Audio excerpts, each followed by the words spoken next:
Figured while I'm up here doing this for the first time in a minute, I should probably make a damn video on how it actually gets done. So, yeah, I'll make a damn video here. So, yeah, this is the video, I guess. Let's see here. We are in our fine specimen of a coconut tree. Got my rope. This is the setup I use for lowering coconuts. It's the best setup I've ever found. It's nothing that I've used or tried to invent is speedier than this. It's the bomb. You know, 5/8 rope gives you enough friction and doesn't saw through the damn frond. And then this carabiner here doesn't get really hung up on anything, and it doesn't allow it to pull back through the crease of the frond when they're pulling the rope back up.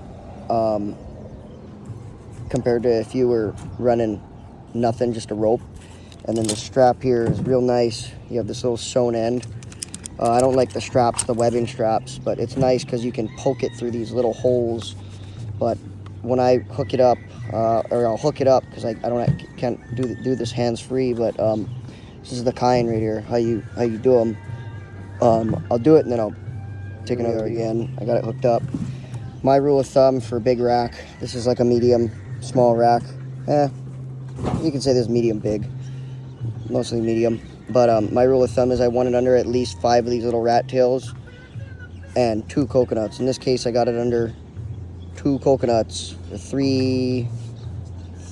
5 rat tails and 2 coconuts, which is ample. The coconut tails, these fuckers right here, are going to be way stronger than these rat tails that these duds. They were dud nuts. When the nuts were competing for space, you know, these 2 right here probably forced these 3 out when they were about that big or that big. They popped off and they're somewhere down in that drink right there, that poop water. Anyway, so I do that, and then I route the rope around, try to go at least 2 fronds. Any more than 2 or 3, you know, you're gonna run into a lot of friction and it's gonna be a pain to pull the rope back up. But it's gonna be easy going down. So you gotta pick your poison. You want it to be easy on your hands going down, or, you know, I've yet to find a rack that I can't lower with just my hands. They kind of burn up over time. They get really nice and calloused. But I just hold the rope like that, and I route the rope going up my left side or whichever side's the rack on, go around a frond, if preferably a broken frond, because there's no more leverage. This thing's damn strong right here. It's really stout, even though it's broke. You just gotta, it's all relative.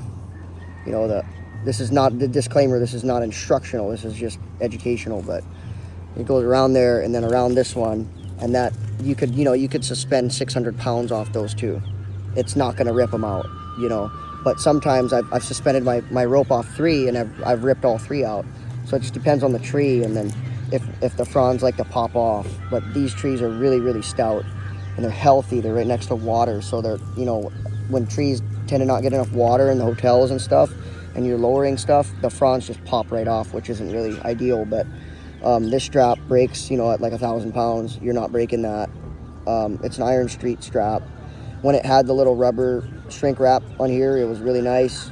It was way more stiff, but this is the way to do it. I'll cut the rack and lower it down with just my hand, but I route the rope like this around me, so if the fronds do break, everything just goes poof right off my side and doesn't rest on the flip line, drag me down the tree and break my back. So that's kind of the method of the madness. Commentary on the hook down there, but see this one, it burnt into the frond a little bit and sucked down because it was probably 150 pounds. So maybe like 80 to 100 pounds. That wasn't a real big one, but every one of these is just absolutely choked with water right now. It's real nice. And anyway, what I do is I go around the rack and I just hook it on this hook. If it's a really sketchy rack, I hook it to the carabiner because I know it's not going to come out. Then the weakest link is the rack. But I hook it to this hook right here, so when I'm lowering by myself, or my man down there is occupied, if homeboy's occupied, I can drop a rack down there and then let the weight of this fat steel hook, I think it's like a 1/2 inch or a 5/16 hook, I can let it fall. I can let the rack hit, you know, drop it from like 6 inches to a foot, and then the momentum will go poof, and it'll hit the hook, will hit rack, and it'll undo, and I can pull it up by myself, and I can lower 5 trees by myself, drive the truck and trailer along, and load all the nuts up by myself. So that's the reason for that, and that's the method of the madness. I'll go around and hit all these trees and then load that trailer of nuts up, and well, that's that. So yeah, I figured I'd make a video, and because a lot of guys they're fucking with carabiners, and they're fucking with all this other shit and slings, and it's just too much. I can lower a loaded tree like that one over water and fill the trailer loaded all by myself, and finish out the tree and be up and down in about 15 minutes. 5-6 racks, 5 or 6 full racks. So figured I'd make a commentary on that. The thing I wanted to mention is you got this frond that's real vertical, and you got this frond that's kind of horizontal. If it were cut off like right here, I'd probably lower off it, because there's this one and this one right here. But because it's going out that way, I've had them bust out. That thing's like, you can hear it popping already. If the rope's all the way back there, you have a lot of good meat, and it's really, I would trust that. But because I have the option to go around this, and how it's routed, it's not digging into the frond, and the paper's preventing it. You can tuck a paper like this one I tucked in there, and it'll prevent the rope from digging in there. It's just a pain in the ass to deal with. It'll prevent it from cutting in like that. It routes around, and there's like I can pull it with one arm and pull it back up. Even after it dug in there, there's no friction holding it. So, but there's friction going down. So I wouldn't route it over just one frond like this, because of that. This is top dead center holding my phone. That thing's almost 90 degrees. It's pretty much 90. So I've had them break out and then pop off, and the rope just slides down.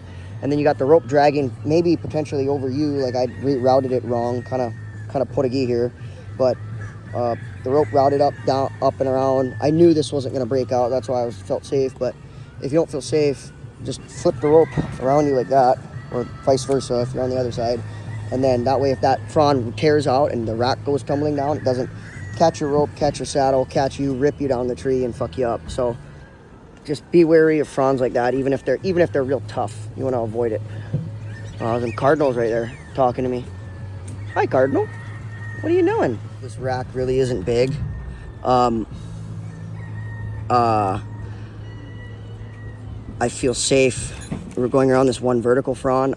I have gone around just this one frond to lower a small rack like this, but I'm going to go around this one vertical so there's not that much friction, and your friction should be proportionate to how big the rack is, because if you have a big rack, you want to use a lot of friction, even though if it's going to be a pain in the ass to pull the rope back up. You want to use a lot of friction. If it's a small rack, you don't need much friction, and it'll be easier to pull the rope back up too, but this rack isn't that big. It's probably 30 pounds, 20 pounds, give or take, and then, I need a proportionate amount of friction.